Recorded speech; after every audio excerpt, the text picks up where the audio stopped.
ஆண்டவருக்கு மகிமை உண்டாவதாக. இந்த அருமையான நாளில் உங்களை சந்திப்பதில் நான் பெரும் மகிழ்ச்சி அடைகிறேன். ஆண்டவர் கிருபையாய் இந்த வாரத்தை நமக்கு கூட்டி கொடுத்திருக்கிறார். ஆமென், ஹல்லேலூயா. அவரை துதித்து பாடி, அவரை ஆராதித்து, அவரை உயர்த்த, அவருக்குள் மகிழ, அவருடைய வார்த்தைகளை கேட்க, இன்னும் தேவ சாயல் நமக்குள்ளே வருவதற்காக தேவன் இப்படிப்பட்ட ஒரு ஆவிக்குரிய கூடுகையை நமக்கு ஏற்படுத்தி கொடுத்திருப்பதற்காக நான் கர்த்தரை துதிக்கிறேன். ஆமென். ஆண்டவருடைய கிருபை உங்களோடு இருக்கும், உங்களை நடத்துவாராக. ஒவ்வொரு மேலேயும் கர்த்தருடைய ஆசீர்வாதம் பரிபூர்ணமாய் இருப்பதாக. இப்பொழுது இருக்கிறதை பார்க்கிலும் பல மடங்கு கர்த்தர் உங்களை ஆசீர்வாதமாய் நடத்துவாராக. ஆமென், ஹல்லேலூயா, ஹல்லேலூயா. தேவ சமூகம் நமக்கு இன்பமானது. ஆமென், ஹல்லேலூயா. அவர் தோள்களின் மேலே நான் சாய்ந்திருக்கிறேன். ஆமென், கவலை எனக்கு இல்லை. அவர் தோள்களின் மேலே நான் சாய்ந்து இருப்பதால் கவலை ஒன்றும் எனக்கு இல்லையே. என் தேவைகள் எல்லாம் அவர் பார்த்துக் கொள்வதா கர்த்தருக்குள் மகிழ்ந்து இருப்பேனே. ஒரு நிமிஷம் எல்லாரும் எழும்பி நிற்போமா? ரொம்ப நேரம் உட்காந்துட்டீங்க. இப்படியே உட்காந்து பேசினோம்னா நீங்க தூங்கிடுவீங்க. ஏன்னா நல்லா இருக்குல்ல, அழகா கிளைமேட்டு. ஒரு நிமிஷம் எல்லாரும் எழும்பி நில்லுங்க. ஒரே ஒரு சரணத்தை பாடி, இன்னைக்கு ஒரு கடைசி நாள், சீக்கிரமா போகணும்னு நினைக்கக்கூடாது. தேவ சமூகத்தில் இருப்பது ஒரு பெரிய பாக்கியம். ஆமென். அவர் தோள்களின் மேல் சாய்ந்திருக்கிற ஒரு பாக்கியத்தை கர்த்தர் நமக்கு கொடுத்திருக்கிறார். கர்த்தருக்கு ஸ்தோத்திரம். ஆமென், ஹல்லேலூயா. அவர் தோள்களின் மேலே நான் சாய்ந்து இருப்பதால் கவலை ஒன்றும் எனக்கு இல்லையே. என் தேவைகள் எல்லாம் அவர் பார்த்து கொள்வதால் நான் கர்த்தருக்குள் மகிழ்ந்து இருப்பேனே. யெகோவா ஈரே எந்தன் தேவன், தேவைகள் யாவும் சந்திப்பீரே. யெகோவா ராஃபா எந்தன் தேவன், என்னாலும் சுகம் தருவீரே. யெகோவா ஈரே எந்தன் தேவன், தேவைகள் யாவும் சந்திப்பீரே. யெகோவா ராஃபா எந்தன் தேவன், என்னாலும் சுகம் தருவீரே. மரண இருளி பள்ளத்தாக்கில் நடக்க நேர்ந்தாலும் அப்பா என்னோடு இருப்பதால் பயப்பட மாட்டேன். மரண இருளி பள்ளத்தாக்கில் நடக்க நேர்ந்தாலும் அப்பா என்னோடு இருப்பதால் பயப்பட மாட்டேன். எனக்கு விரோதமா ஆயிரங்களும் 10,000 விழுந்தாலும் அஞ்சிட மாட்டேன். எனக்கு விரோதமா ஆயிரங்களும் விழுந்தாலும் அஞ்சிட மாட்டேன். யெகோவா ஈரே எந்தன் தேவன், தேவைகள் யாவும் சந்திப்பீரே. யெகோவா ராஃபா எந்தன் தேவன், என்னாலும் சுகம் தருவீரே. யெகோவா ஈரே, ஆமென்.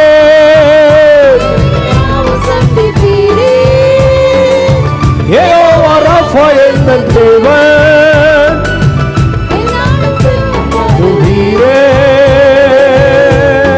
நல்ல கையை தட்டி ஒரு 5 நிமிஷம் 2 நிமிஷம் கையை தட்டி ஆண்டவருக்கு நன்றி சொல்லுங்க. ஓ ஹல்லேலூயா, ஹல்லேலூயா. glory glory glory glory. எல்லா மகிமை, எல்லா துதி, எல்லா கனம் அவர் ஒருவருக்கே, அவர் ஒருவருக்கே. எல்லா துதியும் கனமும் மகிமையும் என் இயேசு ராஜா ஒருவருக்கே, ஒருவருக்கே. நன்றி நன்றி நன்றி நன்றி நன்றி நன்றி நன்றி நன்றி நன்றி நன்றி நன்றி. துதிக்கு பாத்திரர், கனத்திற்கு பாத்திரர், மகிமைக்கு பாத்திரர். ஷகரபஹந்தலலபஸ்யா நன்றி ஆண்டவரே, நன்றி நன்றி நன்றி. எங்கள் மகா பரிசுத்தம் உள்ள எங்கள் பிதாவே, இந்த கன்வென்ஷன் நாட்களில் உம்மை தேட, உம்மை ஆராதிக்க, உம்முடைய வார்த்தைகளை கேட்கவும் அதை பகிர்ந்து கொள்ளவும் எங்களுக்கு பாராட்டின கிருபைக்காக ஸ்தோத்திரம். எங்கள் மத்தியில் எழுந்தருளி இருந்ததற்காக ஸ்தோத்திரம். இந்த ஸ்தாபனத்தை நீ நேசிக்கிறீர், இதை வளர பண்ணி இருக்கிறீர். இன்னும் மென்மேல நீர் ஆசீர்வதியும். ஊழியர்களையும் விசுவாசிகளையும் கர்த்தர் பலுகி பெருக பண்ணுவீராக. வாக்குத்தத்தங்கள் இவருடைய வாழ்க்கையில் நிறைவேறட்டும். உடைய திருநாமத்தை மகிமைப்படுத்தும். உடைய கரத்தில் எங்களை ஒப்பு கொடுத்து ஜெபிக்கிறோம். இந்த காலவெளியில் எங்களோடு பேசும். எல்லா தடைகள், பலவீனங்கள், சோம்பல்கள் எங்களை விட்டு நீங்கட்டும். உடைய வசனங்கள் ஆழமா எங்களுக்குள் கிரியை செய்வதாக. இயேசுவின் நாமத்தில் ஜெபிக்கிறோம் பிதாவே. சத்தமா ஒரு ஆமென் சொல்லுங்க பாப்போம். இந்த ஃபேன் ஆஃப் பண்ணுங்க. ஆமென். உட்காருவோம். கர்த்தர் உங்களை ஆசீர்வதிப்பாராக. கர்த்தர் உங்களோடு கூட இருப்பாராக. ஆமென். இந்த இடத்திற்கு வருவதற்கு பாஸ்டர் ஆபிரகாம் அவர்கள் மிக காரணமாக இருந்தார்கள். அவர்கள் தான் என்கிட்ட இதை நான் நினைக்கிறேன், பாஸ்டர்ட்டி அவங்க தான் சொல்லியிருப்பாங்கன்னு நினைக்கிறேன். அதனால் பாஸ்டர் ஆபிரகாம் அவர்களுக்கு என்னுடைய நன்றியை தெரிவிக்கிறேன். மூளைச்சல்ல ஊழியம் செய்கிற அருமையான பாஸ்டர் கிறிஸ்டோபர் ஜான் அவர்களுக்கும் என்னுடைய நன்றியை தெரிவிக்கிறேன். அவர்கள் எனக்கு பல வருடங்களாக அறிமுகமானவர்கள். ஆகவே இந்த ஸ்தாபனத்தோடு ஊழியர்களோடு ஆண்டவர் கொடுத்திருக்கிற நல்ல ஐக்கியத்திற்காக நான் கர்த்தரை துதிக்கிறேன். கர்த்தர் உங்களை ஆசீர்வதிப்பாராக. இந்த நாளிலே கர்த்தர் தம்முடைய வார்த்தையை நம்மத்திலே தொனிக்க பண்ணுவாராக. எல்லாம் திருப்புங்க. என்னாகமத்தின் புஸ்தகம் 6ஆம் அதிகாரம். என்னாகமம் 6ஆம் அதிகாரம். அதில் 24 நான் வாசிக்கிறேன். தயவுசெய்து கொஞ்சம் நீங்கள் கவனிக்கும்படி உங்களை அன்போடு கேட்டுக்கொள்கிறேன். 24ஆம் வசனத்திலிருந்து. எல்லாரும் எடுத்துட்டீங்களா? எல்லாரும் எடுத்துட்டீங்களா? சரி, நம்ம எல்லாரும் சேர்ந்து வாசிக்கலாமா? எல்லாரும் சேர்ந்து வாசித்தா நல்லா இருக்கும் இல்லை? எல்லாரும் எடுத்துட்டீங்களா? நோட்டு பேனா வச்சிருக்கீங்களா? என்னாகமம் 6ஆம் அதிகாரம் 24ஆம் வசனத்தை எல்லாம் சேர்ந்து வாசிக்கலாம்.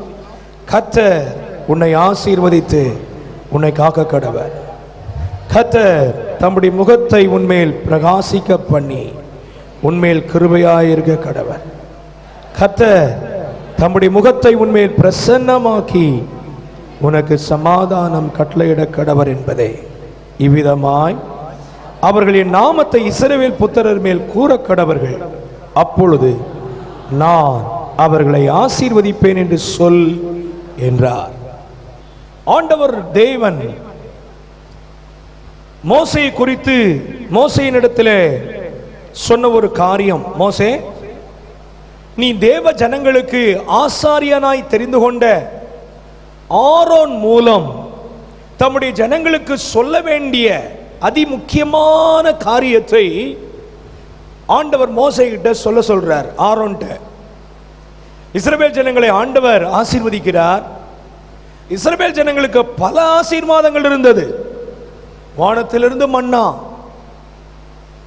வானத்திலிருந்து மன்னா ஒவ்வொரு நாள் காலையில் ஃப்ரெஷ்ஷா வானத்திலிருந்து அவர்களுக்கு மன்னாவை கர்த்தர் கொடுத்தார். 40 வருஷமா நீங்க பாத்தீங்கன்னா எத்தனையோ முறை இஸ்ரவேல் ஜனங்கள் தேவனுக்கு விரோதமா எழும்பினாங்க, தேவனை மறந்தாங்க, தேவனுக்கு பதில் ஒரு கண்ணுக்குட்டி செஞ்சாங்க, மோசேக்கு விரோதமா எழும்பினாங்க. எத்தனையோ விரோதங்களை அவர்கள் செய்திருந்தாலும் ஒரு முறை கூட கர்த்தர் மன்னாவை நிப்பாட்டல. அப்படிதானே?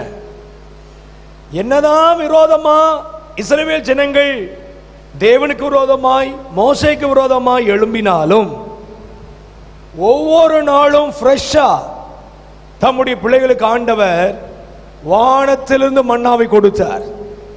ஆமென். நம்மளா இருந்தா அவன் செஞ்ச காரியத்துக்கு ஒரு வாரத்துக்கு பட்னி போட்டிருப்போம்.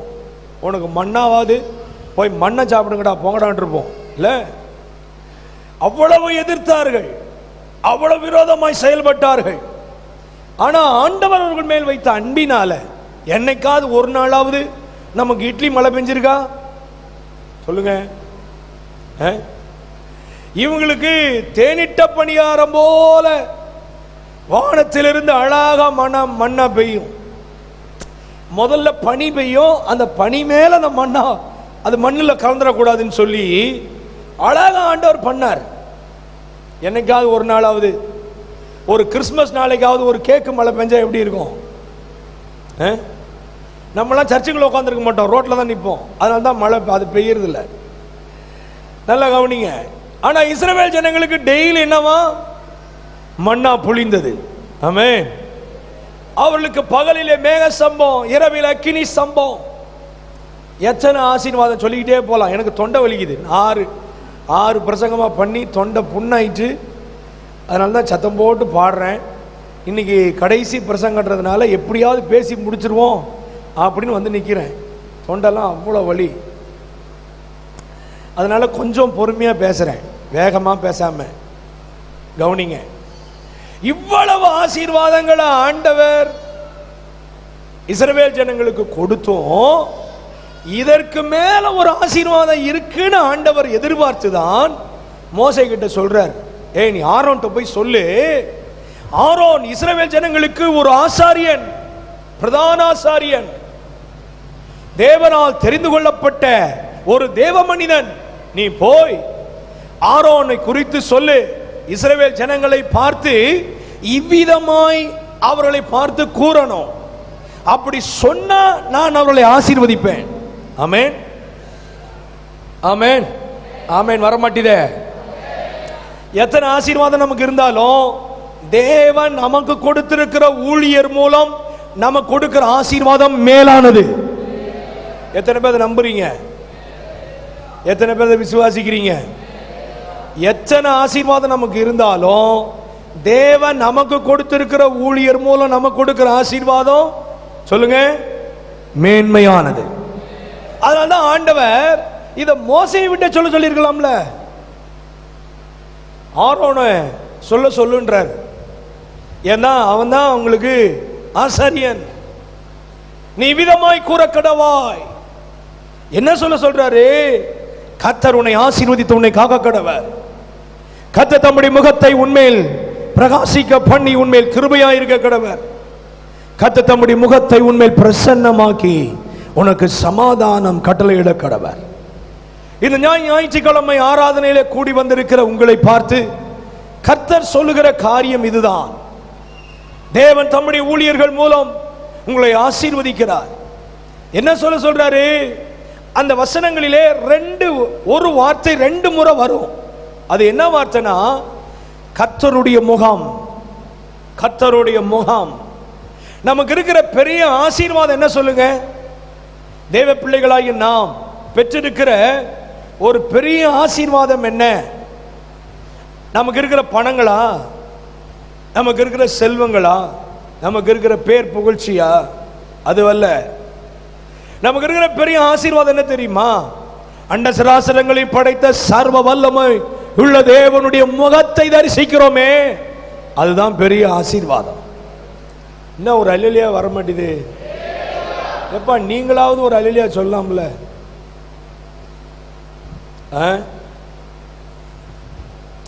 நீங்க என்ன சொன்னாலும் இத்தனை வருஷம் 66 வருஷமா திருந்தாத நாங்க திருந்தவ போறோம் அப்படின்ற மாதிரி இருக்கு.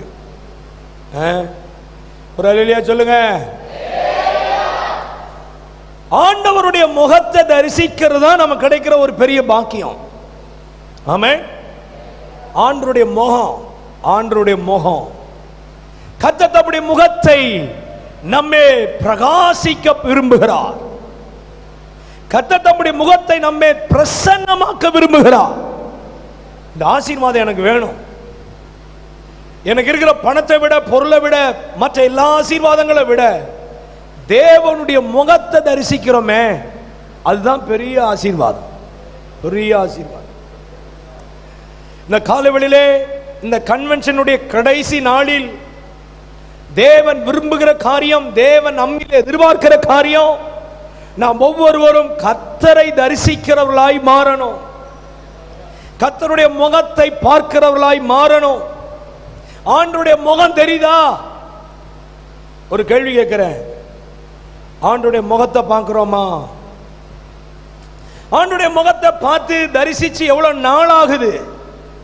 ஆண்டவரே என்ன ஆசீர்வதியும், என் குடும்பத்தை ஆசீர்வதியும், பிள்ளைகளை ஆசீர்வதியும். சரி, ஆண்டவருடைய முகத்தை பார்க்கிற ஒரு அனுபவம் இருக்குதா? ஆண்டவருடைய ஆசீர்வாதங்களை பெற்றுக் கொள்வது என்பது வேறு, ஆண்டவருடைய முகத்தை தரிசிப்பது என்பது வேறு. 27ஆம் சங்கீதம் 8ஆம் வசனத்திலே சங்கீதக்காரன் சொல்லுகிறார், என் முகத்தை தேடுங்கள் என்று சொன்னீரே. ஆம் கர்த்தாவே, உம்முடைய முகத்தையும் தேடுவேன்னு சொல்லல, உம்முடைய முகத்தையே தேடுவேன்.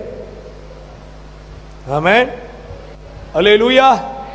ஒரு கூட மாட ஒரு அல்லேலூயா ஏதாவது சொன்னாதான் நான் உங்கள்கிட்ட பிரசங்கம் பண்ணுவேன், இல்லாட்டா ஒரு 1/4 மணி நேரத்தில் நான் போய் உட்காந்துருவேன். ஆமென் சொல்லுங்க, அல்லேலூயா. கர்த்தரை தேடுங்க. வேதத்திலே நிறைய தேடுதலை பத்தி இருக்கு. தேவனுடைய ராஜ்யத்தை தேடுங்கள், அவருடைய நீதியை தேடுங்கள், பூமிக்குரியவைகள் அல்ல மேலானவைகளை தேடுங்கள் என்று பல தேடுதல்களை குறித்து வேதத்தில் வாசிக்கிறோம். ஆனா சங்கீதக்காரன் சொல்றாரு, உம்முடைய முகத்தையே தேடுவேன். ஏன்னா அவனுக்கு தெரியும், சங்கீதக்காரனாகிய தாவீதுக்கு, எனக்கு இருக்கிற சகல பதவிகளை காட்டிலும், பணங்களை காட்டிலும், ஐஸ்வர்யத்தை காட்டிலும் கர்த்தருடைய முகம் அதுதான் பெரிய ஆசீர்வாதம். நீங்க சொல்ற அல்லேலூயா ஒண்ணுத்துக்கு சரி வராது. அடுத்த முறை கூப்பிட்டா மார்த்தாண்டம்மா ஐயோ வேணாம் பாஸ்டர் வேணும். ஏதாவது ஒன்று சொன்னா ஒரு அல்லேலூயா சொல்லணும்ல, ஒரு ஆமேன்னு சொல்லணும். அப்பதான் வரும், அது அப்பதான் அது கிடைக்கும். அப்பதான் அந்த வாஞ்சையர் கர்த்தர் பார்ப்பார், அவருடைய முகத்தை நமக்கு தரிசிக்க பண்ணுவார். இல்லாட்டா எல்லாம் தெரிஞ்ச முனிவர் மாதிரியே உட்காந்துருப்போம், நம்ம ஒன்றும் நடக்காது.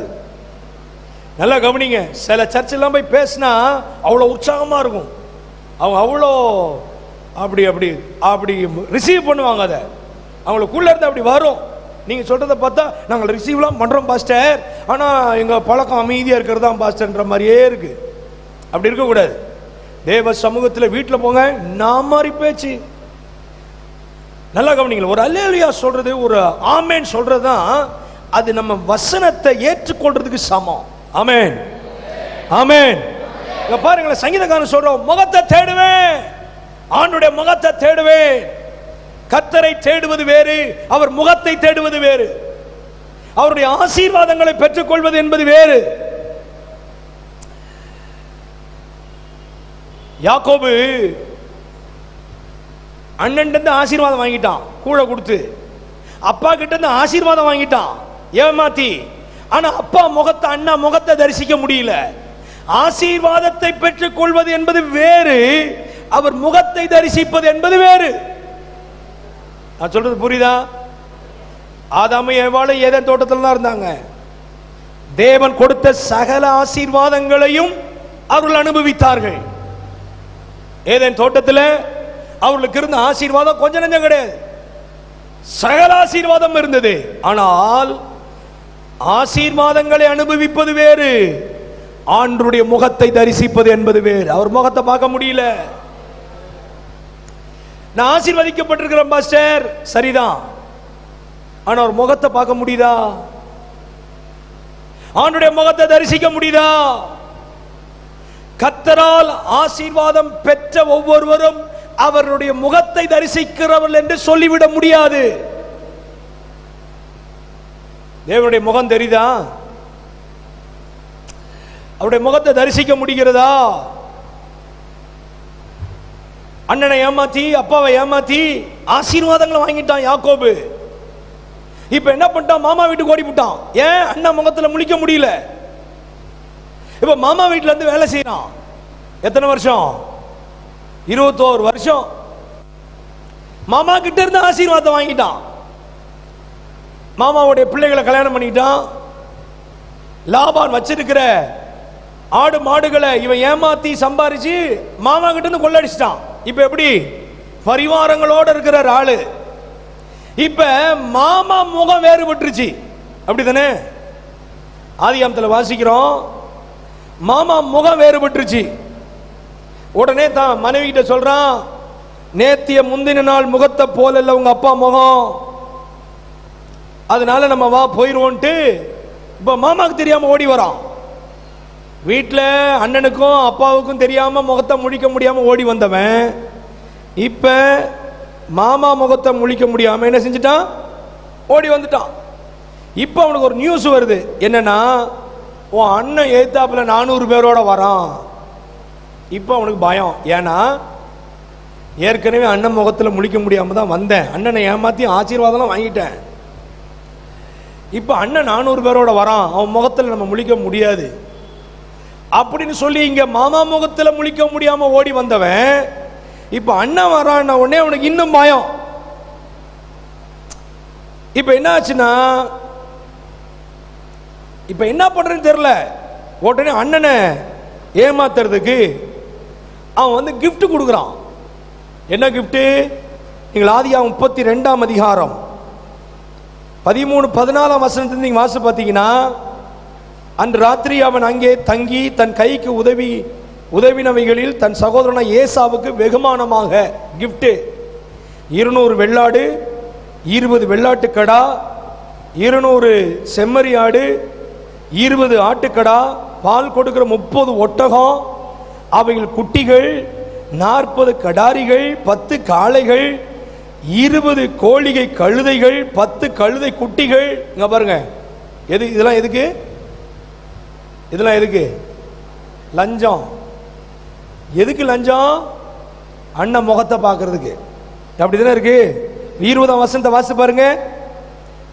ஆட்களை கொடுத்து அனுப்பிட்டு சொல்றான் அவங்க ஆட்கள்கிட்ட, இதோ முத அடியானே யாக்கோபு எங்கள் பின்னாலே வருகிறார் என்று சொல்லுங்கள் என்று கட்டளையிட்டான். முன்னே வெகுமதியை அனுப்பி அவனை சாந்தப்படுத்தி கொண்டு பின்பு அவன் முகத்தை பார்ப்பேன். அப்பொழுது ஒருவேளை என் பேரில் தயவாயிருப்பான். என்ன செஞ்சானா? கிஃப்ட கொடுத்துட்டு அவன் முகத்தை பார்த்துடலாம். ஏமாத்தி லஞ்சம் கொடுத்து என்ன செஞ்சிடலாம்? ஏமாத்திடலாம் அப்படின்னு கணக்கு போட்டான். ஆனா கிஃப்ட் எல்லாம் வாங்கல. அவங்க அண்ணன் ஏத்தாப்லயே வராரு, இவனை தீர்த்து கட்டணும்னு. ஏன்னா ஏன் 400 பேரோட வரணும்? இவன் தனியா வந்தா என்ன? 400 பேரோட வர்றது இவனை கொல்றதுக்கு தான். இப்ப இவனுக்கு வழி இல்லை. அண்ணன் கிஃப்டை ஏத்துக்கிட்ட மாதிரி தெரியல. இப்ப இவனுக்கு ஒரு வழியே கிடையாது, என்ன பண்றதுனே தெரியல. இவ்வளவு தூரம் ஏமாத்தி ஏமாத்தி ஏமாத்தி, அண்ணனை ஏமாத்தி, அப்பாவை ஏமாத்தி, மாமாவை ஏமாத்தி, எல்லாரும் ஏமாத்திட்டு வந்துட்டேன். இப்ப இனிமேல் நம்மளால முடியாதுன்னு சொல்லி இப்ப ஆண்டவர்கிட்ட போறான். இப்ப நம்மளுக்கு ஒரே வழி ஆண்டுடைய முகத்தை பார்க்கறதா. ஆண்டவர் சொல்றாரு, ஏய் 35ஆம் அதிகாரம் 1ஆம் வசனத்துல தேவன் யாக்கோபை நோக்கி, நீ எழுந்து பெத்தேலுக்கு போய் அங்கே குடியிருந்து நீ உன் சகோதரனாய் ஏசாவின் முகத்திற்கு விலகி ஓடி போகிற போது உனக்கு தரிசனமான தேவனுக்கு அங்க ஒரு பலிபீடத்தை உண்டாக்கு. ஏசாவின் முகத்தை பார்க்க முடியாம ஓடி போனாயே, அங்க நான் உனக்கு உதவி செஞ்சேன்ல. இப்ப உனக்கு ஒரே வழி ஆண்டவருடைய முகம்தான். இரவெல்லாம் ஆண்டவரை பார்க்கிறான். ஆண்டவரே, ஆண்டவருடைய முகத்தை நோக்கி பார்க்கிறான். ஆண்டவர் உனக்கு சொல்றாரு, நீ கவலைப்படாத, நான் உன்னோட இருப்பேன். நீ ஏமாற்றுகிறவன், ஏமாத்தி ஏமாத்தி எல்லாத்தையும் வாங்கணும்னு நினைக்கிற. என் முகம் உனக்கு முக்கியம் இல்லை, என் ஆசீர்வாதம் தான் உனக்கு முக்கியம். இன்னைக்கு யாரை பார்த்து ஆண்டவர் சொல்றாருன்னா, உங்களை பார்த்து தான் சொல்றாரு, நம்மளை பார்த்து தான் சொல்றாரு. உனக்கு எதுக்கு, உனக்கு என்ன தேவை தெரியுமா? உங்களுக்கு எதுக்கு தேவைன்னா ஆசீர்வாதம் தான் தேவை. என் முகம் உனக்கு முக்கியம் இல்லை. ரட்சிக்கப்பட்டு இத்தனை ஆண்டுகள் ஆகிறது. ஒரு ஆவிக்குரிய சபையில கர்த்தர் நம்ம வச்சிருக்கிறாரு. இன்னும் ஆண்டவருடைய ஆசீர்வாதங்களை மாத்திரம் தேடி ஓடுகிற ஒரு கூட்டமாய் நாம் வாழ்ந்து விட்டால் ஆண்டவர் எவ்வளவு துக்கப்படுவார் தெரியுமா? இன்னும் என் ஆசீர்வாதம் தான் தேவையா? இன்னும் என் முகத்தை பார்க்க முடியலையே, என் முகத்தை தரிசிக்க முடியலையே, எவ்வளவு வேதனைப்படுவார் ஆண்டவர். ஆண்டவருடைய முகத்தை நோக்கி பார்க்கிறார். யாக்கோபுக்கு தெரியும், நான் சம்பாதிச்ச என் சம்பாத்தியங்கள் எல்லாம் எனக்கு உதவாது, அது எனக்கு முக்கியம் கிடையாது. இப்ப ஆண்டவர் தான் ஆண்டவருடைய முகத்தை இரவெல்லாம் தேடுறார். ஆண்டவர் என்ன பண்ணார்னா, அவனுக்கு தரிசனமாகி உன் பேர் என்னன்னு கேட்டு அவன் பேரை மாத்துறார். மாத்தி ஆண்டவர் அவனை ஆசீர்வதிக்கிறார். இப்ப ஆசீர்வதிச்சு இப்ப ஏசாவை நோக்கி பார்க்கறான் பாருங்க. இப்ப ஏசா கிட்ட வரான். ராத்திரியெல்லாம் முடிச்சிட்ட பிற்பாடு கிட்ட வந்த உடனே அந்த ஏசா அப்படியே மாறிட்டான். நீங்க ஆண்டருடைய முகத்தை தரிசிக்கிற ஆளா இருந்தீங்கன்னா எப்பேற்பட்ட ஆளுடைய முகத்தையும் தரிசிக்கலாம். நீங்க சொல்ற ஆமேனை பார்த்தா ஒப்பேராது. என்னது? ஆண்டருடைய முகத்தை தரிசிக்கிற ஆளா இருந்தீங்கன்னா எப்பேற்பட்ட எதிரியினுடைய முகத்தையும் என்ன செஞ்சிடலாம்? ஃபேஸ் பண்ண முடியும், தரிசிக்க முடியும். இப்ப பாருங்க, ஏசா ஓடி வந்து நீங்கள் 33ஆம் அதிகாரம் 4ஆம் வசனத்தில் எதிர்கொண்டு ஓடி அவனை கட்டி தழுவி அவனை அணைத்து முத்தம் செய்து 2 பேரும் ஓன்னு அழுகுறாங்க. உதைக்க வந்த ஏசா, உன்னை பிச்சு விடுவோம் கொண்டு விடுவேன்னு நினைச்சிட்டு வந்த ஏசா இப்ப அப்படியே சேஞ்ச் ஆயிட்டான். ஏன்னா இவன் ஆண்டருடைய முகத்தை தரிசிக்கிறவன். அல்லேலூயா. ஏன்னா 32ஆம் அதிகாரம் 30ஆம் வசனத்துல யாக்கோபு, நான் தேவனை முகமுகமாய் கண்டேன். யாக்கோபு தேவனை முகமுகமா பார்த்தார். நல்லா கவனிங்க, நல்லா கவனிங்க. ஏதேனிலே ஆண்டுடைய முகத்தை தரிசிக்க முடியல, ஆண்டுடைய முகத்தை பார்க்க முடிகிறதா? தேவனுடைய ஆசீர்வாதங்களை பெறுவது வேறு. முன்னாடிலாம் ரொம்ப கஷ்டப்பட்டேன் பாஸ்டர், சாதாரண வீட்டில் இருந்தேன், கர்த்தர் இப்ப எனக்கு நல்ல வீட்டை கொடுத்துருக்கிறார், நல்லதுதான். முன்னாடிலாம் வியாதியில கஷ்டப்பட்டேன், எனக்கு நல்ல சரீர சுகத்தை கொடுத்துருக்கார், நல்லதுதான். முன்னாடிலாம் எனக்கு வேலை இல்லாம இருந்துச்சு, கர்த்தர் எனக்கு வேலை கொடுத்தார், நல்லதுதான். ஆனா ஆண்டுடைய முகத்தை பார்க்க முடியுதா? 2 நாளாகமம் 7ஆம் அதிகாரத்தில் நீங்கள் 2 நாளாகமம் 6ஆம் அதிகாரத்தை வாசி பார்த்தீங்கன்னா அங்க வந்து சாலமோன் தேவாலயத்தை கட்டி ஜெபிக்கிறார். ஒரு 8 காரியங்களை அங்க சொல்லி ஜெபிக்கிறார். என்ன ஜெபிக்கிறார்? ஆண்டவரே, இந்த ஆலயத்தில் உம்முடைய கண்கள் திறந்தவைகளாக இருக்கணும், உம்முடைய செவிகள் திறந்திருக்கணும், உம்முடைய இருதயம் இங்க இருக்கணும். ஒரு புறஜாதி வந்து ஜெபம் பண்ணா கூட இந்த ஆலயத்தில் அவனுடைய விண்ணப்பத்தை கேட்டு நீர் செவிசாய்க்கணும். மழை இல்லைன்னா ஆலயத்தில் வந்து ஜெபம் பண்ணா மழை நீர் கொடுக்கணும். என்னென்ன ஆசை 8 காரியங்களுக்காக அங்க சொல்லி சொல்லி ஜெபம் பண்றார். ஆண்டவர் சொல்றாரு, எப்பா நீ சொல்றபடி நான் செய்வேன், என் கண்கள் அங்க இருக்கும். 7ஆம் அதிகாரம் 2 நாளாகமம் 7ஆம் அதிகாரம் 15, 16 நீங்க வாசி பார்த்தீங்கன்னா என் செவி அங்க இருக்கும், என் இருதயம் அங்க இருக்கும். எப்ப இருக்கும்னா 7:14 அதை சொல்றார். எப்ப இருக்குன்னு சொல்றார்? என் நாமம் தரிக்கப்பட்ட என் ஜனங்கள் தங்களை தாழ்த்தி ஜெபம் பண்ணி என் முகத்தை தேடினா. எதை தேடினா சொல்லுங்க? எப்ப என் கண் அங்க இருக்கும், எப்ப என் இருதயம் இருக்கும், எப்ப என் செவிகள் இருக்கும்னா என் முகத்தை தேடினா நான் அதை செய்வேன்றாரு. நான் கேட்கிறேன், உண்மையாகவே என்னையும் சேர்த்து தான், முதல்ல எனக்கு தான் பேசுறேன், அதுக்கப்புறம் தான் உங்களுக்கு. ஆண்டுடைய முகத்தை தேடுறோமா?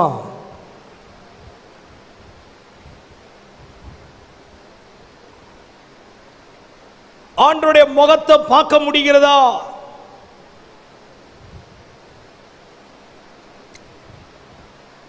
யாருக்கு அவர் தம்மை வெளிப்படுத்துவார்? ஏசாயா 59ஆம் அதிகாரம் 1-2 வசனங்களை வாசிக்கும் போது பாவம் செய்கிறவர்களுடைய முகத்தை தரிசிக்க முடியாது.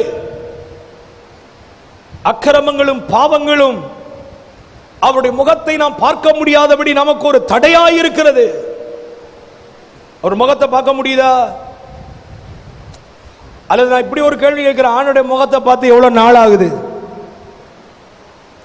ஐயா, நீங்க எத்தனை வருஷம் விசுவாசியா இருக்கிறது பிரச்சனை இல்லை, நீங்க ஊழியம் செய்யலாம், அதை பத்தி பிரச்சனை இல்லை. உங்க குடும்பம் முழுவதிலும் ஊழியக்காரர் குடும்பமா இருக்கலாம், அது பிரச்சனை கிடையாது. ஆண்டுடைய முகத்தை பார்க்க முடியுதா?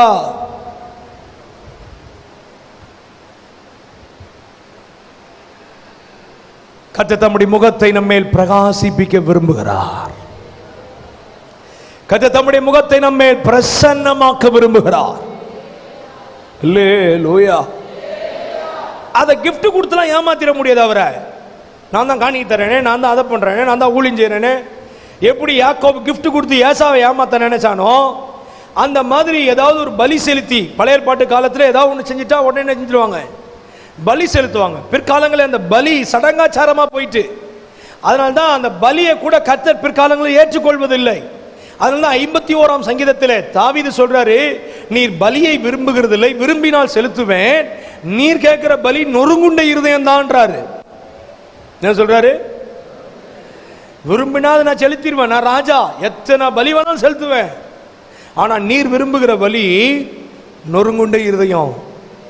நொறுங்குண்ட இருதயம், நறுங்குண்ட இருதயத்தை எனக்கு சாரும், உங்க முகத்தை எனக்கு மறையாதிரோ. அப்படிதான் ஜெபிக்கிறார். உங்களுடைய முகத்தை எனக்கு மறைச்சிடாதீங்க. சிலுவையில் இயேசு தொங்கும் போது பாவமறியாத அவர் நமக்காக பாவமானார். கொரிந்தியர்ல வாசிக்கிறோம், நாம் அவருக்குள் தேவனுடைய நீதியாகும்படிக்கு பாவமறியாத அவர் நமக்காக பாவமானார். இயேசு ஒரு பாவமாகவே நிற்கிறார். பிதா அவரை பார்க்க முடியவில்லை, பிதாவினுடைய முகம் மறைக்கப்பட்டது. உடனே இயேசு கத்துகிறார், என் தேவனே, என் தேவனே, ஏன் என்னை கைவிட்டி? பிதாவின் முகத்தை ஒவ்வொரு நிமிஷம் தரிசித்துக் கொண்டிருந்த இயேசு இப்ப பிதாவினுடைய முகம் மறைக்கப்பட்ட பொழுது அவருடைய இருதயம் துடிக்கிறது. என் தேவனே, என் தேவனே, ஏன் என்னை கைவிட்டி? உம்முடைய முகத்தை பார்க்க முடியவில்லையே, உம்முடைய முகத்தை தரிசிக்க முடியவில்லையே. அப்படி ஒரு கதறுதல் இருக்குதா? அப்படி ஒரு வாஞ்சை இருக்குதா? தேவன் இந்த நாட்களில் நமக்கு கிருபையாய் கூட்டி கொடுத்திருக்கிறாரே. தேவன் நமக்கு ஒரு ஆவிக்குரிய சபையை கொடுத்திருக்கிறாரே. இம்மைக்குரிய ஆசீர்வாதங்களை பெறுவதற்கா? இல்லை. ஆண்டுடைய முகம் நம்ம மேல தரிசிக்கணும், பிரகாசிப்பிக்கணும். ஆண்டுடைய முகத்தை பார்க்கணுங்க.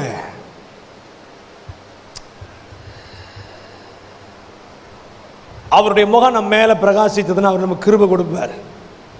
ஆமென். ஆண்டவரோடு ஒரு நெருங்கிய ஐக்கியம், ஆண்டவரோடு ஒரு நெருங்கிய தொடர்பு.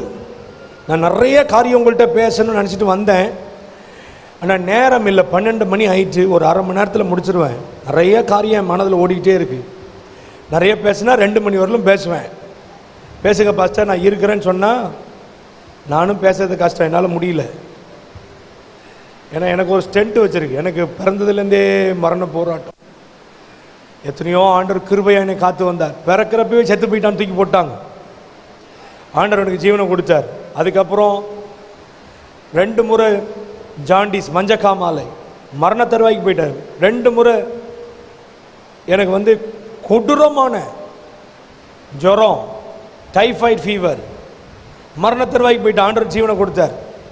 ஒரு முறை சிக்கன் குனியா ரொம்ப கஷ்டப்பட்டு சாகிற மாதிரி ஆயிட்டேன். கர்த்தர் எனக்கு ஜீவனை கொடுத்தார். 3 முறை தண்ணீரில் முழுகிட்டேன். ஒரு முறை கடலில் அடிச்சுட்டு போயிட்டேன். ஒரு கை என்னை தூக்கி வெளியில் போட்டது. எப்படி வந்தேன்னு எனக்கே தெரியாது. ஆண்டவர் எனக்கு ஜீவனை கொடுத்தார்.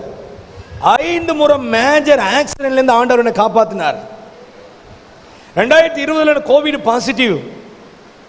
மூச்சு விட முடியல. இருக்க இருக்க இருக்க இருக்க அப்படியே போயிட்டு அவ்வளோதான். இவ்வளோ தப்பிச்சு வந்தது, இதில் மாட்டிக்கிட்டோன்னு நினச்சேன்.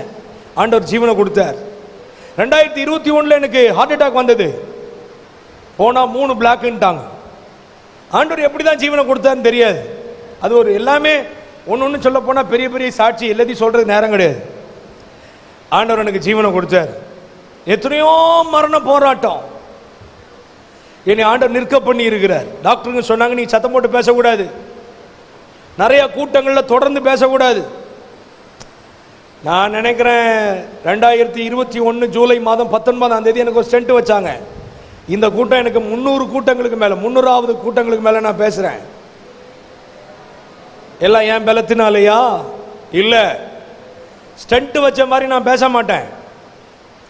ஐயோ எனக்கு ஸ்டென்ட் வச்சிருக்கு, நான் பொறுமையாக பேசுகிறேன், அப்படிலாம் பேச முடியுமா என்ன? ஜீவன் கர்த்தருக்குரியது. நான் நிற்கிற வரலாம் ஆண்டவருக்காக சேவை செய்யணும், ஆண்டவருக்காக எழும்பணும். முடிஞ்சிச்சா? கண்ணை மூடிடணும்.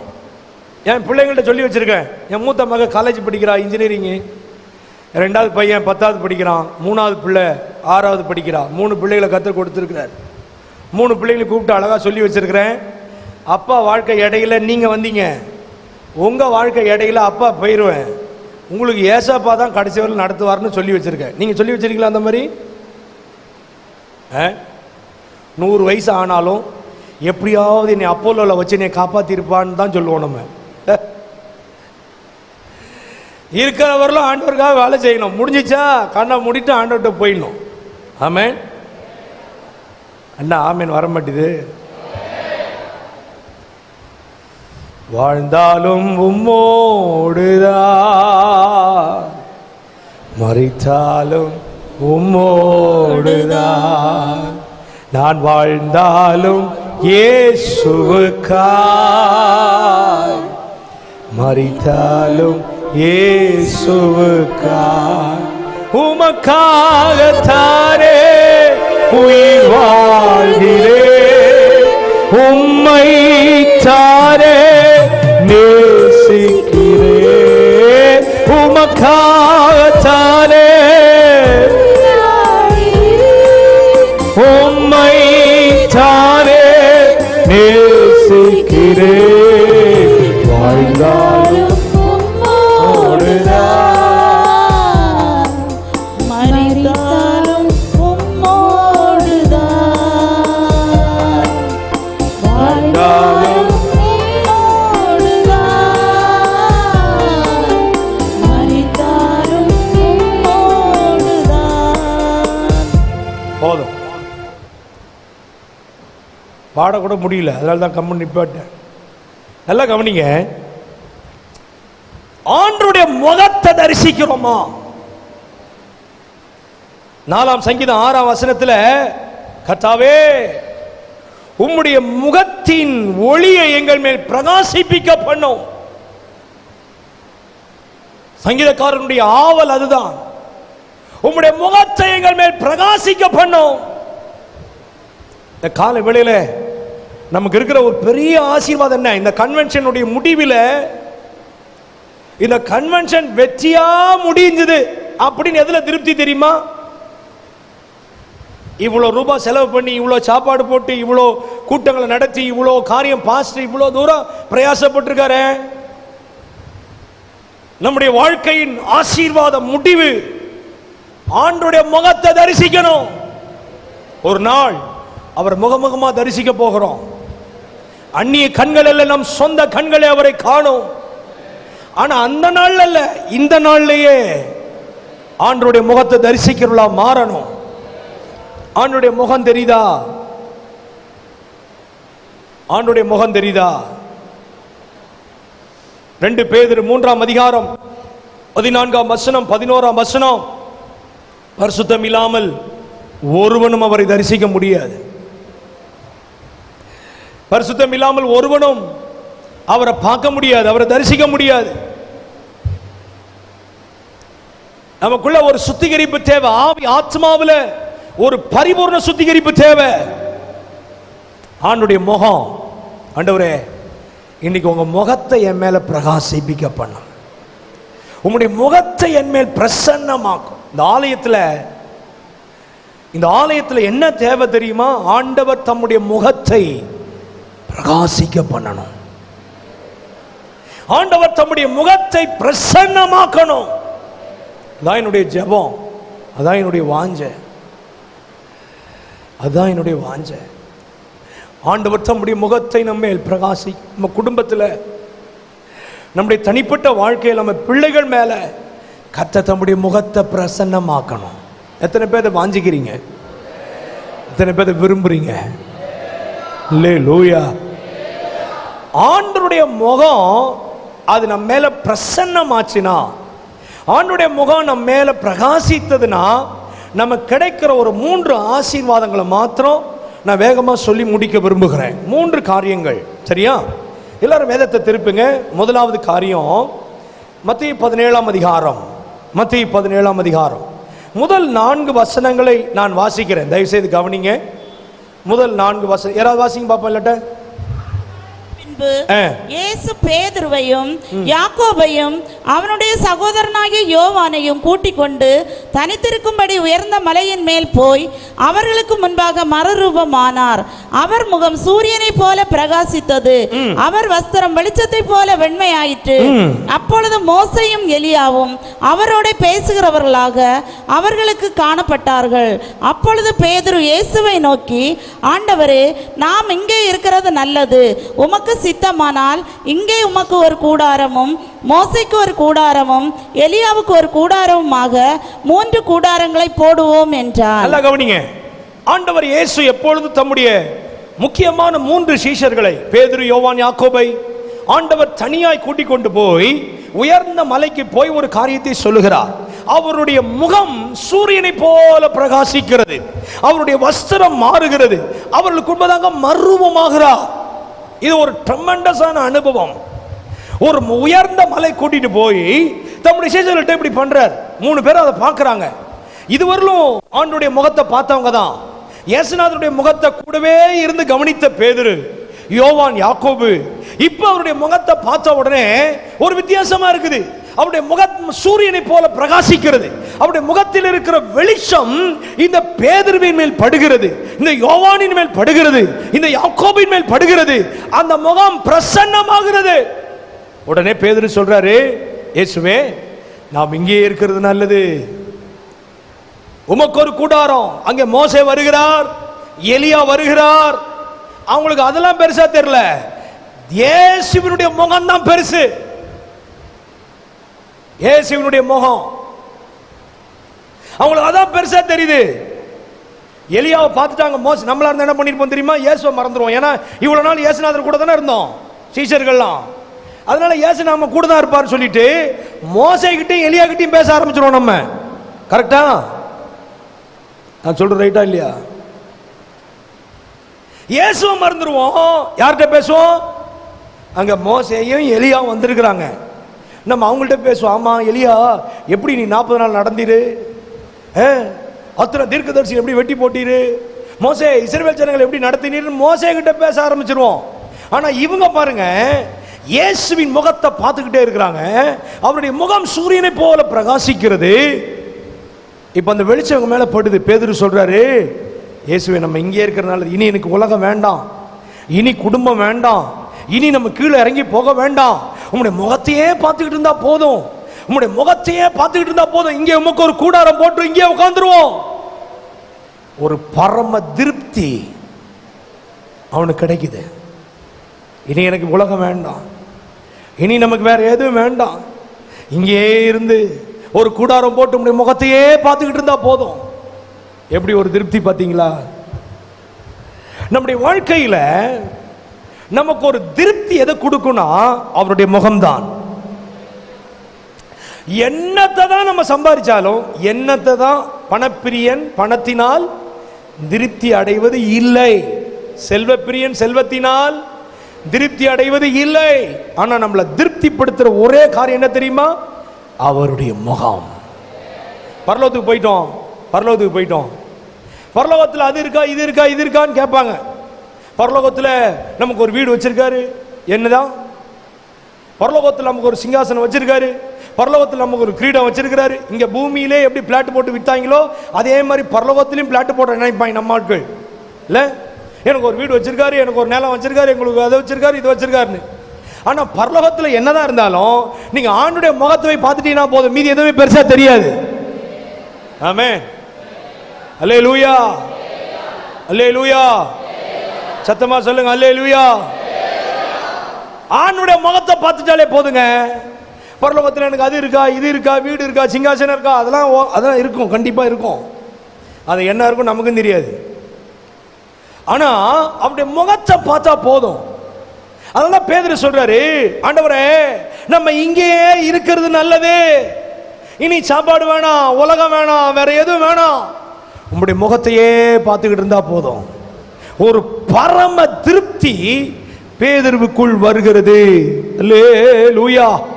கண் காண்கிறதினால் திருப்தி அடைகிறது இல்லை, காது கேட்கிறதினால் திருப்தி அடைகிறது இல்லை.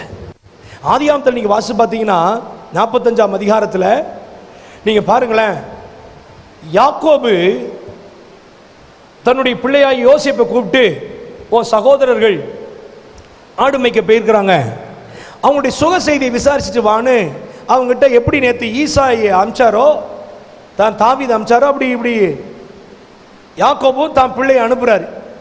யோசேப்பை எடுத்துட்டு போறான், சொப்பனக்காரன் வரான் அப்படின்னு சொல்லி அவனை அவ்வளோதான் குழியில் தூக்கி போட்டாங்க. எகிப்தியர் வித்து போட்டாங்க.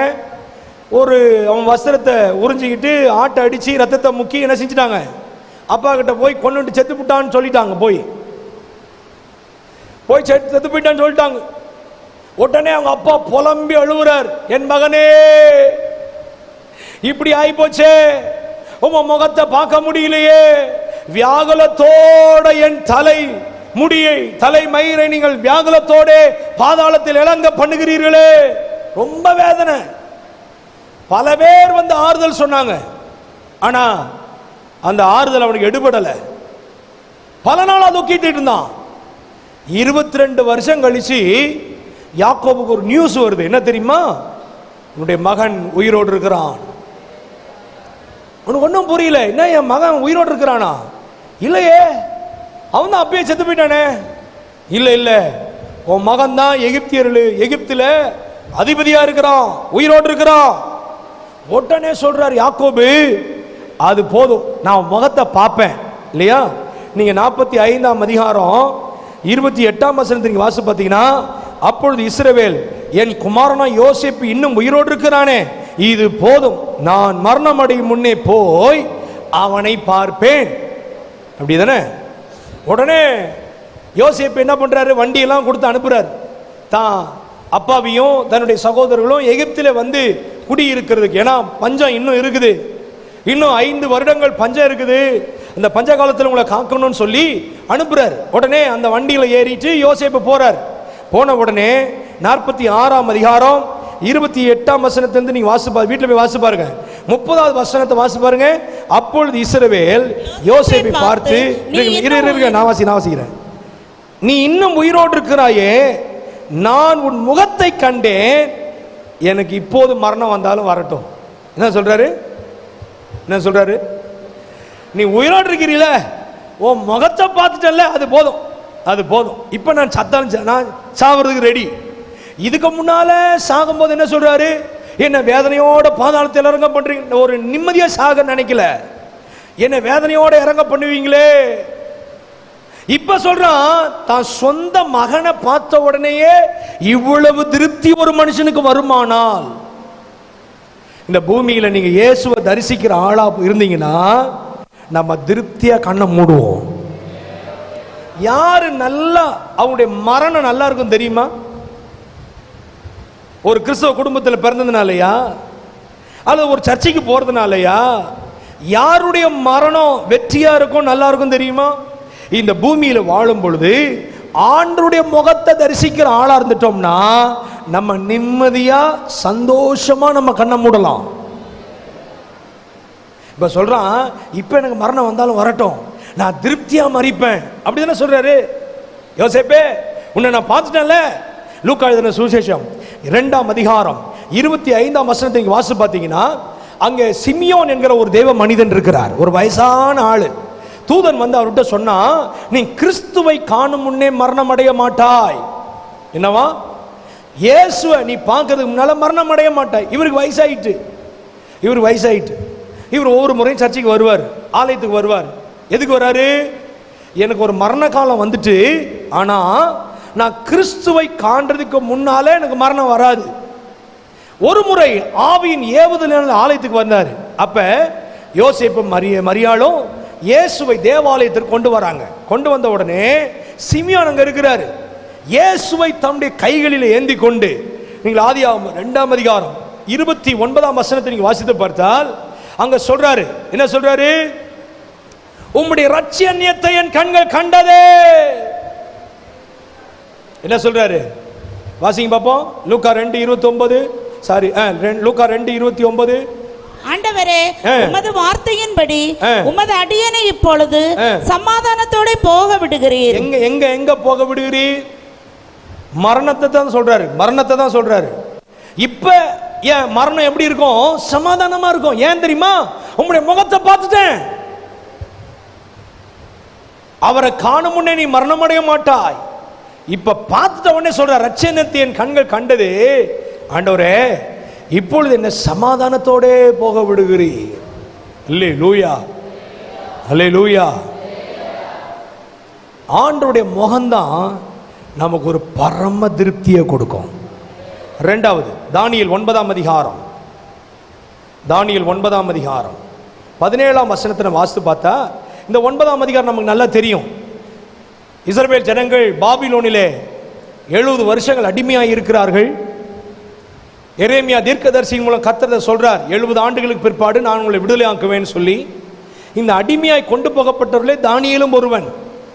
தானியேல் என்ன பண்றார்? ஆண்டவர் நோக்கி ஜெபம் பண்றார், ஆண்டவரே 70 வருஷத்துக்கு அப்புறம், 2ஆம் வசனத்தை வாசித்து பார்த்தீங்கன்னா இருக்கும், 70 வருஷத்துக்கு அப்புறம் நான் விடுதலை ஆக்குவேன்னு சொன்னீங்களே, நாங்கள் பாவம் செய்தோம், எங்கள் அக்கிரமத்தை நீர் மன்னிக்கணும், எங்களுக்கு விரோதம், உமக்கு விரோதமாய் நாங்கள் பாவம் செஞ்சிட்டோம், தயவு செய்து எங்களை மன்னிச்சிரும், உம்முடைய முகத்தை நாங்களுக்கு மறைச்சிராதுரும் என்று அந்த 13ஆம் வசன கடைசியில கர்த்தரின் முகத்தை நோக்கி கெஞ்சி ஜெபம் பண்ணானாம்.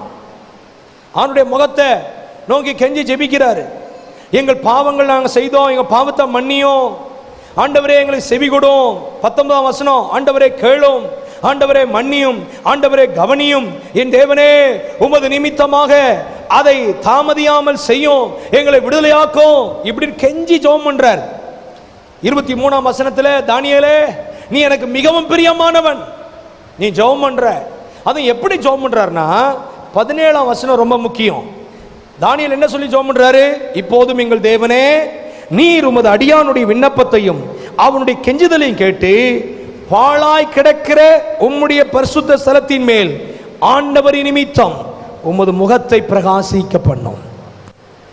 எங்க எருசலேம் பாழா போயிட்டு, இடிக்கப்பட்டு போயிட்டு, அலங்கம் இடிக்கப்பட்டிருக்கிறது, தேவாலயம் இடிக்கப்பட்டிருக்கிறது, எங்க வாழ்க்கையே பாழா போயிட்டு, நாங்க அடிமைகள் இருக்கிறோம், உம்முடைய முகத்தை எங்கள் மேல் பிரகாசிக்க பண்ணும். ஆண்டுடைய முகம் நம்ம மேல பிரகாசித்ததுன்னா, ரெண்டாவது நம்ம கிடைக்கிற ஆசீர்வாதம் என்ன தெரியுமா? பாழானவைகள் எல்லாம் திரும்ப கட்டப்படும். அல்லேலூயா. உங்க வாழ்க்கையில ஏதாவது பாழா போயிட்டா, என் பையன் பாழா போயிட்டான் பாஸ்டர், அப்படி யோசிக்கிறீங்களா? என் மக என்ன சொன்னாலும் கேட்க மாட்டா பாஸ்டர், என் புருஷன்கிட்ட என்ன பேசினாலும் அவர் வாழ்க்கை இப்படி பாழா போயிட்டு, என் மனைவியினுடைய வாழ்க்கை இப்படி ஆயிடுச்சு, என் குடும்பத்தில் இன்னாருடைய வாழ்க்கை பாழா போயிட்டு, என்னுடைய தொழில் பாழா போயிட்டு, என்னுடைய விவசாயம் பாழா போயிட்டு, என்னுடைய வீடு இப்படி இருக்குது, பாழா இருக்குது.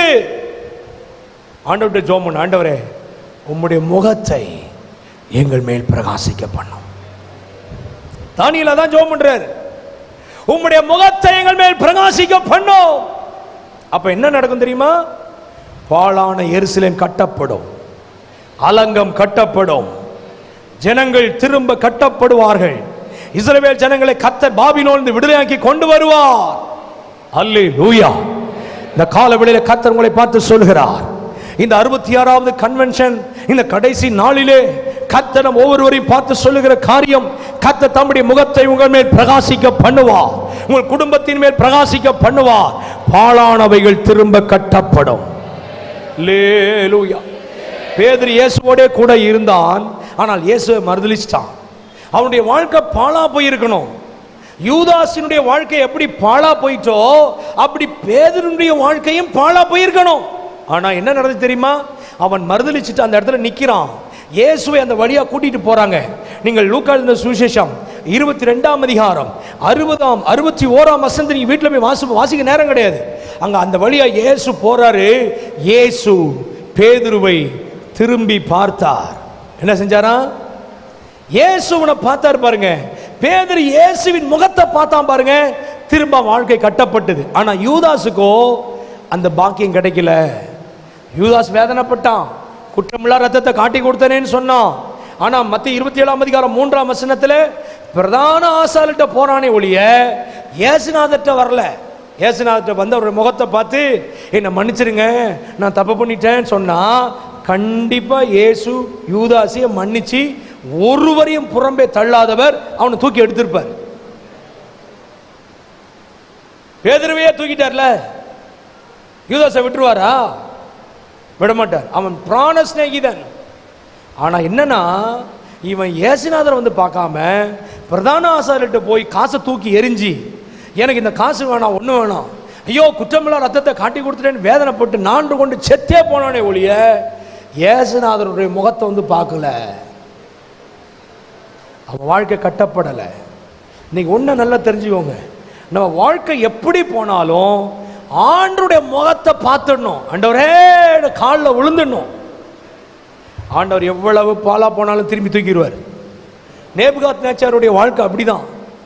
அவன் மனுஷன் தள்ளப்பட்டான், மாடை போல புல்லை மேய்ந்தான். பனி அவனை நினைத்தது, மழை அவனை நினைத்தது, வெயிலே கஷ்டப்பட்டான். 7 ஆண்டுகள் மனுஷன் தள்ளப்பட்டு மிருகங்களோடு சஞ்சரித்தான். ஆனால் வேதம் சொல்லுகிறது, தானியேல் புத்தகத்திலே, அவன் ஒரு நாள் 4ஆம் அதிகாரம் 30ஆம் வசனத்திலே அவன் கர்த்தரை நோக்கி தன்னுடைய முகத்தை திருப்பினான். ஆண்டவர் என்ன செஞ்சார் தெரியுமா? பாலானுடைய வாழ்க்கை திரும்ப கட்டுவித்தார். திரும்ப முகக்கலை வந்தது, திரும்ப ராஜ்யம் வந்தது. பாலா போயிருக்க வேண்டிய அவனுடைய வாழ்க்கை திரும்ப கட்டப்பட்டது. காலவெளியில் கர்த்தர் உங்களை பார்த்து சொல்றாரு, எப்பேற்பட்ட பாலா போனாலும் அதை நான் திரும்ப கட்டுவேன். மூன்றாவது 2 கொரிந்தியர் 4ஆம் அதிகாரம், 2 கொரிந்தியர் 4ஆம் அதிகாரம், அதில் 6ஆம் வசனத்தை நீங்க வாசித்து பார்த்தால், 2 கொரிந்தியர் 4ஆம் அதிகாரம் 6ஆம் வசனம் வாசி. இருளிலிருந்து வெளிச்சத்தை பிரகாசிக்க சொன்ன தேவன் இயேசு கிறிஸ்துவின் முகத்தில் உள்ள தமது மகிமையின் அறிவாகிய ஒளியை தோன்ற பண்ணும் பொருட்டாக எங்கள் இருதயங்களிலே பிரகாசித்தார். அப்போஸ்தலனாகிய பவுல் எழுதுறாரு, 3வது காரியம், இருளிலிருந்து வெளிச்சத்தை பிரகாசிக்க சொன்ன தேவன் தமது முகத்தில் உள்ள தமது மகிமையின் அறிவாகிய ஒளியை எங்க பிரகாசித்தாரா? நம்முடைய இருதயங்களிலே. அவருடைய முகத்தின் ஒளி எங்க பிரகாசிக்குது? இருதயங்களிலே. பவுல் எழுதுறாரு அழகா, அவருடைய முகம் நம்ம மேல பிரகாசிக்குது, நம்முடைய இருதயங்களிலே பிரகாசிக்கிறது. அப்படி பிரகாசித்தனா என்ன நடக்கும்? 3வது நமக்கு கிடைக்கிற நன்மை என்ன அப்படின்னு பார்த்தீங்கன்னா, அடுத்த வசனத்தில் எழுதப்பட்டிருக்கு, இந்த மகத்துவம் உள்ள வல்லமை எங்களால் உண்டாயிராமல் தேவனால் உண்டாயிருக்கிறது என்று விளங்கும்படி இந்த பொக்கிஷங்களை மண்பாண்டங்கள். நம்ம சரீரம் ஒரு மண்பாண்டம். என்னது?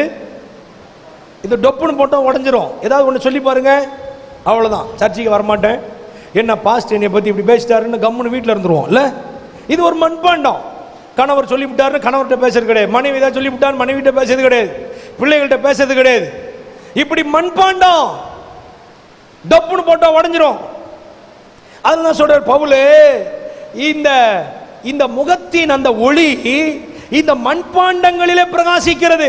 இது ஏதாவது ஒண்ணு நடந்துச்சுன்னா உடனே ஆண்டவர் விட்டுருவோம், ரட்சிப்பை இழந்துருவோம், சபை வேணான்றுவோம், குடும்பம் வேணான்றுவோம். மண்பாண்டம். இந்த மண்பாண்டத்தில் ஆண்டவர் தம்முடைய முகத்தை பிரகாசிப்பிப்பாரே ஆனால், அவருடைய முகம் நம்ம மேல பிரசன்னமாச்சுன்னா என்ன நடக்கும்னா, இந்த மண்பாண்டம் 8ஆம் வசனம் வாசி பாருங்க. நாங்கள் இருங்க, நான் வாசிக்கிறேன். நாங்கள் எப்பக்கத்திலும் நெருக்கப்பட்டோம். இந்த மண்பாண்டம் எந்த பக்கத்தில் நெருக்கினாலும், என்ன பிரச்சனை வந்தாலும், என்ன போராட்டம் வந்தாலும் என்ன செய்ய மாட்டோம்? ஒடுங்கி போக மாட்டோம். கலக்கம் வந்தாலும் மனமுறிவடைய மாட்டோம். துன்பம் வந்தாலும் கைவிடப்பட மாட்டோம். கீழே தள்ளப்பட்டாலும் மடிந்து போக மாட்டோம். ஆண்டவருடைய முகத்தின் ஒளி நம்ம மேல பிரகாசித்துனா நமக்கு என்ன பிரச்சனை வந்தாலும் இந்த மண்பாண்டத்துக்கு ஒன்றும் ஆகாது. இல்லாட்ட ஒரு சின்ன பிரச்சனை வந்துட்டாலே என்ன செஞ்சிருவோம் சொல்லுங்க? ஆண்டவரை விட்டுருவோம், சபையை விட்டுருவோம், ரட்சிப்பை விட்டுருவோம், தெய்வீகத்தை மறந்துடுவோம்.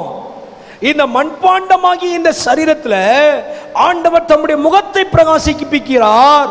அப்படி வந்துச்சுன்னா எப்பக்கத்திலும் நெருக்கப்பட்டும் ஒடுங்கி போகிறதில்லை. கலக்கம் அடைந்தும், கலக்கம் வரும், துன்பம் வரும். அதனால்தான் பிலிப்பியர் 1ஆம் அதிகாரம் 28-29 வசனத்தை வாசி பார்த்தீங்கன்னா, பிலிப்பியர் 1:28-29 நமக்கு வர்ற போராட்டத்தில் என்ன செய்யறாராம்? நாங்க மறல மாட்டோம்னு சொல்றாரு. மறல மாட்டோம்னா என்ன? பயப்பட மாட்டோம். பயப்பட மாட்டோம். அதனால தான் தானியேல் சொல்றாரு, ராஜாவே கர்த்தர் என்னை விடுவிக்க வல்லவர். சாத்ராக் மேஷாக் ஆபேத்நேகோ சொல்றாங்க, மறலவே இல்லை, பயப்படவே இல்லை. என்னைக்காவது கேட்டாங்களா? சாத்ராக் மேஷாக் ஆபேத்நேகோ ராஜா கிட்ட போய் எங்களை எப்படியாவது தப்பிச்சிருங்கன்னு சொன்னாங்களா? தானியலுக்கு இத்தனைக்கும் தானியல் ரொம்ப ஃப்ரெண்டு, ராஜாவுக்கு க்ளோஸ் ஃப்ரெண்டு. தானியல் என்னைக்காவது ராஜா கிட்ட போய் கேட்டாரா, எப்படியா சிங்க கெபிலேருந்து நீ தப்பிச்சிருக்கீங்கன்னு? அவர் பயப்படவே இல்லை. நாங்கள் ஆராதிக்கிற எங்கள் தேவன் எங்களை தப்புவிக்க வல்லவர். அவர் எங்களை தப்புவிக்காம போனாலும் நீ சும்மா இருந்தாலும் மறல மாட்டோம். நாங்கள் எப்பக்கத்தில் நெருக்கம் வரும், பயப்பட மாட்டோம். பிரச்சனை வரும், கலங்க மாட்டோம். அல்லேலூயா. ஆண்டவருடைய மோகம் நம்ம மேல பிரகாசிச்சதுன்னா எத்தனை சூழ்நிலைகள், எத்தனை பாடுகள், எத்தனை வேதனை, எத்தனை நெருக்கம், எத்தனை போராட்டம், அவமானம், நிந்தை, தைரியம் அணிப்போம். அல்லேலூயா. எதுவும் நம்மை பிரிப்பதில்லை. உபத்திரமோ, வியாகுலமோ, துன்பமோ, பசியோ, நிர்வாணமோ, நாசமோசமோ, பட்டயமோ, எதுவும் கிறிஸ்துவை விட்டு நம்மளை பிரிக்க முடியாது. தேவன் அழைத்த அழைப்பை விட்டு நம்மளை பிரிக்க முடியாது. அல்லேலூயா, அல்லேலூயா. ஏதோ நீங்கள் அப்போஸ்தலர் நடபடிகள் 27ஆம் அதிகாரம் 28ஆம் அதிகாரத்தை நீங்கள் வாசி பார்த்தீங்கன்னா, கப்பர் சேதம் வந்துருச்சு, பெருங்காற்று, கடும் காற்று, யூரோக்கிலியோன் என்னும் காற்று, எதிர்க்கும் காற்று, தடுக்கும் காற்று, இதெல்லாம் தப்பிச்சு இப்போ மெலிதா தீவுக்கு வந்துட்டாரு. மெலிதா தீவுக்கு வந்துட்டாரா? அங்க வந்து பயங்கர குளிர்ல விறகு பொறுக்கி போடுறாரு. என்னாச்சு? உரியன் பாம்பு வந்து கட்டி கவிச்சு. உரியன் பாம்பு கவிக்கிட்ட உடனே அந்த ஜனங்கள்லாம் பார்த்துக்கிட்டே இருக்கிறாங்க. ஏன் இவன் வீக்கம் கண்டு சாவான்? அப்போஸ்தலர் 28ஆம் அதிகாரம் 6ஆம் வசனத்தை வாசி பார்த்தீங்கன்னா, அவனுக்கு வீக்கம் கண்டு அல்லது அவன் சடிதியாய் விழுந்து சாவான் என்று அவர்கள் பார்த்து கொண்டிருந்தார்கள். என்ன செஞ்சாங்க? ஆனா இவன் என்ன பண்ணான் தெரியுமா? சக்குன்னு உதறிட்டு கம்முன்னு இருக்கிறான். என்ன செஞ்சா சொல்லுங்க? பவுல் என்ன பண்ணாரு? பவுலுக்கு என்னங்க கடிச்சு தொங்குது? நான் குர்ஆன்ல இருந்து பேசுறேனோ? பவுலுக்கு கையில் என்ன கடிச்சு தொங்குது? உரியன் பாம்பு, விஷ பாம்பு கடிச்சவங்க எல்லாம் பாக்குறாங்க. ஐயோ, இவன் அவ்வளவுதான் வீக்கம் கண்டு சாவான், சடுதியா சாவான். அவன் உதறிட்டு கம்முன்னு நிற்கிறான். ஒண்ணுமே இல்லை. நீங்க அங்க 4ஆம் வசனத்தை வாசி பார்த்தீங்கன்னா, தொங்குறது பாம்பு, ஆனா என்ன சொல்லப்பட்டிருக்கு? விஷ பூச்சி அவன் கையில் தொங்குகிறதை அந்நியராகி அந்த தீவார் கண்டபோது என்னவா? இந்த மனுஷன் கொலைபாதகன். விஷ பூச்சி பாம்பை எப்படி பார்க்கறான்? பாம்பை எப்படி பார்க்கறான்? பாம்பை பூச்சா பார்க்கணும், பூச்சா பாம்பா பார்க்க கூடாது. எதுக்கு பிரதர் வரல அப்படின்னா, பாஸ்டர் நான் நல்லா தான் கிளம்பிட்டு இருந்தேன், திடீர்னு தலை வலிச்சுது அப்படியே லைட்டா, சரி இந்த வாரம் போவானான்னு இருந்துட்டேன். எப்படி? ஒரு என்ன எறும்பு தான் கடிச்சதுன்னு தெரியல, அந்த எறும்பு கடிச்சது பாஸ்டர் கொஞ்சம் வீங்கிட்டு, அதனால அடுத்த வாரம் போய்க்கலான்னு இருந்துட்டேன். நம்ம பாம்பை பூச்சா பார்க்கணும், பூச்சா பாம்பா பார்த்துடக்கூடாது. 10 பேர் போனாங்க. உங்க பார்த்தா எல்லாம் ராட்சசர்கள், ஏனாக்கின் புத்திரரை கண்டோம், நம்மலாம் அவங்க பார்வை வெட்டுக்கிளி போல இருக்கிறோம், அது நம்ம பெற்றுக்கொள்ள முடியாது இப்படி வந்து சொல்றான். 2 பேர் தான் சொல்றான், ஏ நீ பாம்பு மாதிரி சொல்லிக்கிட்டு இருக்க, அவன் சும்மா வெட்டு, அவன் வெறும் பூச்சி, அதை ஒரே நசுக்கிடலாம், நீ கவலைப்படாத, கர்த்தர் நம்ம கையில கொடுப்பாரு. என்ன பாஸ்டர் இப்படிலாம் எழுதியிருக்கான்னு கேட்குறீங்களா? என்ன சொன்னாங்க 2 பேரு? அவளை காத்த நிழல் விலகுனுச்சு, கர்த்தர் தேசத்தை நம்ம கையில கொடுப்பாரு. பாம்பை பூச்சா பார்க்கணுமே ஒழிய பூஞ்ச பாம்பா பார்க்க கூடாது. கோலியாத் வந்து நின்ன உடனே தாவீதுக்கு எப்படி தெரியுமா தெரியுது? அவனை ராட்சசனா தெரியல, ஒரு சின்ன கல் எடுத்துட்டு அவன் பார்க்கறான், இந்த சின்ன கல்லால உன்னை கொன்றுவேன்னு நினைக்கிறான். எப்படி பார்த்தான் சொல்லுங்க? நம்ம இன்னைக்கு எப்படி பார்ப்போம் தெரியுமா? பூச்ச பாம்பா பார்ப்போம். பாஸ்டர் அடிச்சது ஒரு சின்ன பாம்பா இருக்கும், ஒரு தண்ணி பாம்பா இருக்கும், ஆனா வந்து சொல்றத பாரு, கத்திரிக்கு சோத்திரம், போன வாரம் அப்படியே ஒரு பாம்பு வந்துச்சு, வாசப்படில் நின்றுச்சு, படம் எடுத்துச்சு, என்னென்னமோ சொல்லிட்டு கிடப்போம் இல்ல? ஏன்னா நம்ம பூச்ச பாம்பா பேசியே பழக்கம். கர்த்தர் நம்ம மேல அவருடைய முகத்தை பிரகாசிக்க பண்ணா எவ்வளோ பெரிய பிரச்சனையும் நமக்கு சின்னதாக தெரியும். நம்ம மறலவே மாட்டோம், நம்ம பயப்பட மாட்டோம். அதை நம்ம இந்த மண்பாண்டங்களிலே பெற்றிருக்கிறோம். எழுப்பி நிற்கலாம், ஜெபம் பண்ணலாம். நான் நிறைய இந்த காரியத்தில் நிறைய பேசணும், ஆனால் நேரம் இல்லை, அதனால டக்கு நான் முடிக்கிறேன். இதை பற்றி பேசினா பேசிக்கிட்டே இருப்பேன், அவ்வளோ விஷயம் அதுக்குள்ளே இருக்குது. எனக்காக நீங்கள் தொடர்ந்து ஜெபிக்கும்படி உங்களை அன்போடு கேட்டுக்கொள்கிறேன்.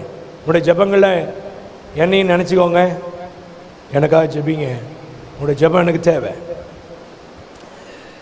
எல்லாரும் எழும்பி நின்று ஆண்டவர் மோசையை குறித்து மோசைகிட்ட சொல்றாரு, போய் நீ ஆரோன்ட்ட சொல்லு, இவ்விதமாய் நீ சொல், என் முகத்தை அவங்க மேல பிரகாசிக்க விரும்பினேன்.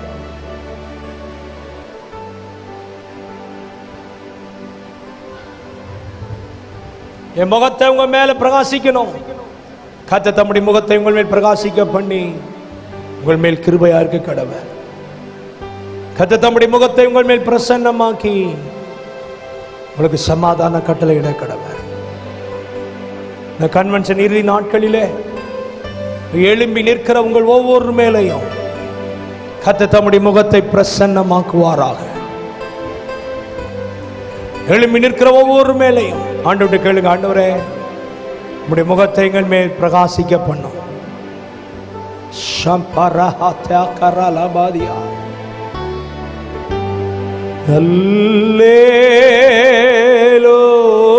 அல்லேலூயா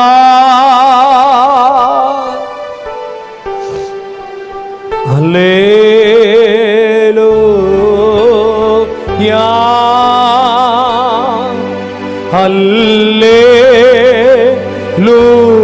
அல்லேலூயா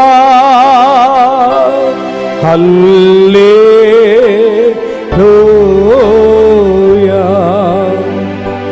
உங்க முகத்தை பார்க்கணுமே ஏசையா, உங்க முகத்தை பார்க்கணுமே ஏசையா, உங்க முகத்தை பார்க்கணுமே ஏசையா, முகத்தை பார்க்கணும் ஏசையா.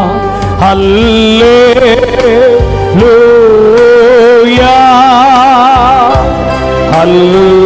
அல்லேலூயா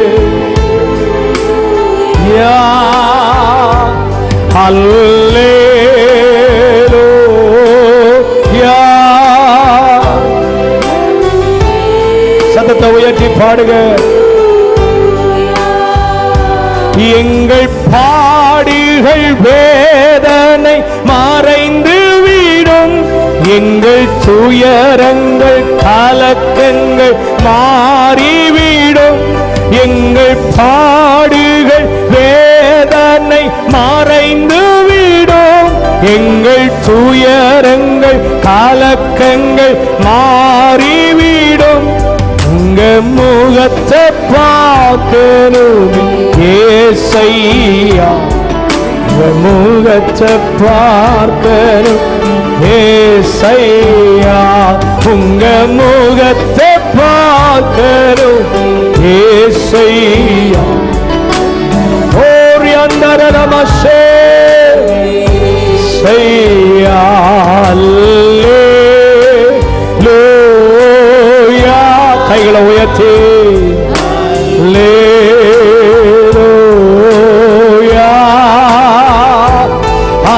நீங்கள் பாட பாட கர்த்தர் தம்முடைய முகத்தை உங்கள் மேல் பிரகாசிக்க பண்ணுவார். கர்த்தர் தம்முடைய முகத்தை உங்கள் பிரசன்னமாக்குவார். எங்கள் தேசத்தின் கட்டுகள் முறிந்து விடும், எங்கள் சபைகளில் எழுப்புதல் பரவிவிடும். எங்கள் தேசத்தின் கட்டுகள் முறிந்து விடும், எங்கள் சபைகளில் புதல் பரவிவிடும். உங்க முகத்தை பார்க்கணும் ஏசையா. மகனே மகளே தம்பி தங்கச்சி, உங்கள் மேல் கர்த்தர் தம்முடைய முகத்தை பிரகாசிக்க பண்ணுவார். கர்த்தர் தம்முடைய முகத்தை உங்கள் பிரசன்னமாக்குவார். முகத்தை பார்த்து ஏசையா அல்லேலூயா.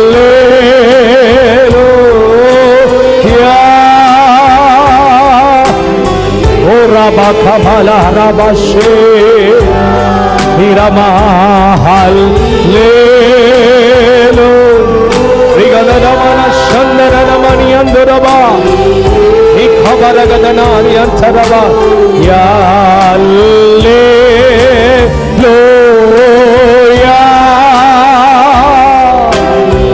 glory யா அல்லேலூயா. baba baba baba சந்தரபலகபரகதன ரபலகதரபலகதன விகதரபல சந்தரபா லே விகபரகதனாரி அந்தரபா. பாழானவைகள் கட்டப்படுகிறது, ஒரு திருப்தி வருகிறது இயேசுவின் நாமத்தில். ஓ ஜீசஸ் ஜீசஸ் ஜீசஸ் ஜீசஸ். ஒவ்வொரு மேலையும் கர்த்தர் தம்முடைய முகத்தை பிரசன்னமாக்குகிறார். Thank you Jesus. ஒவ்வொரு மேலையும் கர்த்தர் தம்முடைய முகத்தை பிரசன்னமாக்குகிறார். ஒரு திருப்தியை கர்த்தர் கொடுக்கிறார். அவருடைய முகத்தை நோக்கி பார்த்தவர்கள் பிரகாசம் அடைந்தார்கள். அவள் முகங்கள் ஒரு நாள் வெட்கப்பட்டு போவதில்லை. அவள் முகங்கள் ஒரு நாள் வெட்கப்பட்டு போவதில்லை. என் முகத்தை தேடுங்கள் என்று சொன்னீரே. ஆம் கர்த்தாவே, உம் முகத்தையே தேடுவேன். பாழானவைகள் திரும்ப கட்டப்படும். மகனே மகளே, உன் குடும்ப வாழ்க்கை திரும்ப கட்டப்படும். உன் வேலை திரும்ப கட்டப்படும். உன் பிள்ளைகளுடைய வாழ்க்கை திரும்ப கட்டப்படும். பாழாய் போயிருக்கிற எல்லாவற்றையும் கர்த்தர் திரும்ப புதுப்பிக்கிறார். ஷபரபலகதரபலபல ரிபதரபலகதரபலகதனாதியா உரபலகபரகதனா சந்தரவா. ஒன்று நம்மை சேதப்படுத்துவது இல்லை, ஒன்றும் சேதப்படுத்துவது இல்லை. அந்த முகத்தின் ஒளி நம் மண்பாண்டங்களிலே பெற்றிருக்கிறோம். எப்பக்கத்தில் இருக்கப்பட்டும் ஒடுங்கி போவதில்லை. கலக்கம் அடைந்தோம் நாம் கைவிடப்படுவது இல்லை. கீழே தள்ளப்பட்டு மடிந்து போவது இல்லை. ஓ, நாங்கள் மறல மாட்டோம்.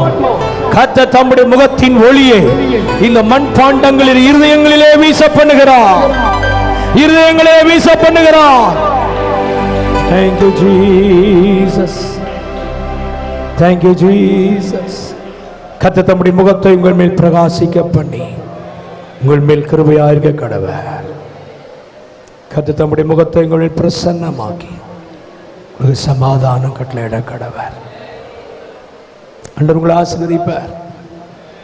ரெண்டு கையும் உயர்த்தி ஆண்டவர்கிட்ட சொல்லுங்க, ஆண்டவரே உங்க முகத்தை எனக்கு மறைச்சிடாதோ. என்னை விட்டு எது போனாலும் பரவாயில்ல, ஆனா உங்க முகத்தை எனக்கு மறைக்காத. உங்க முகத்தை நாங்க தரிசிக்கணும்.